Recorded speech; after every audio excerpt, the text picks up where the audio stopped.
پھر ایک مریض کا ذکر ہے جس کے بارے میں حافظ احسان سکندر مبلغ بیلجیم لکھتے ہیں کہ ایک احمدی دوست داؤد صاحب بیمار تھے، ہسپتال میں داخل ہو گئے،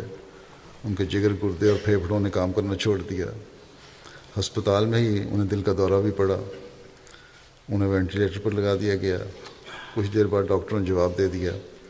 یہاں تک کہ ان کی فیملی نے جماعت سے درخواست بھی کر دی کہ جنازہ وغیرہ کی تیاری میں مدد کی جائے۔ کہتے ہیں انہوں نے حافظ صاحب نے مجھے بھی لکھا دعا کے لیے، خود بھی دعاؤں میں جماعت کو بھی کہا۔ اگلے دن جماعتی وفد جس میں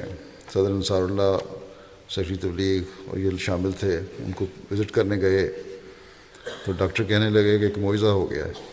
کہ جو دوائی ہم پہلے انہیں دے رہے تھے اور ان کا جسم اسے قبول نہیں کر رہا تھا، اب وہی دوائی اثر کر رہی ہے اور ان کی طبیعت اللہ تعالیٰ کے فضل سے پہلے سے بہتر ہو رہی ہے۔ ہم نے ڈاکٹروں کو کہا کہ یہ معجزہ دعا کی وجہ سے ہوا ہے اور اللہ تعالیٰ نے ان کو یہ نئی زندگی عطا فرمائی اس کے بعد۔